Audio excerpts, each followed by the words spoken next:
தமிழக வெற்றிக் கழகத்தின் பூத் கமிட்டி மண்டல கருத்தரங்கம் நடைபெறும் என்று அறிவிக்கப்பட்டிருக்கிறது. முக்கிய செய்தியாக பார்த்துக் கொண்டிருக்கிறோம். கூடுதல் விவரங்களை எமது செய்தியாளர் கார்த்திக் வழங்கிட கேட்கலாம். கார்த்திக், வணக்கம். முழு விவரங்கள் என்ன? வணக்கம். தமிழக வெற்றிக் கழகத்தின் அடுத்த கட்டமாக இந்த பூத் கமிட்டி மாநாடுங்கிறது கருத்தரங்கமாக நடத்துவதற்கான திட்டமிடலை மேற்கொண்டுட்டு இருக்காங்க.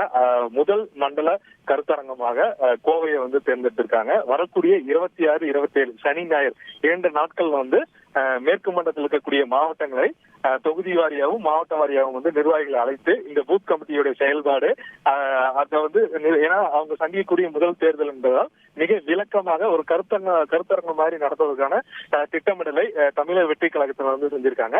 இந்த 2 நாட்கள் நடைபெறும் கருத்தரங்கத்துல விஜய் கண்டிப்பாக பங்கேற்பார் என்ற தகவல்கள் வெளியாகி இருக்கு. தற்போது அதற்கான பணிகள்ல நிர்வாகிகள் இறங்கியிருக்காங்க.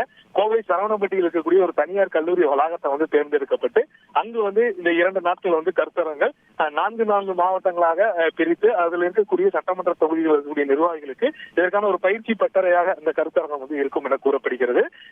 தமிழகத்தில் 5 மண்டலமாக பிரிக்கப்பட்ட சூழல்ல கோவை மண்டலத்தை விஜய் முதலாக தேர்ந்தெடுத்து இந்த பூத் கமிட்டி மாநாடு இங்க நடத்துவதற்கான பணிகள்ல இறங்கியிருக்காங்க.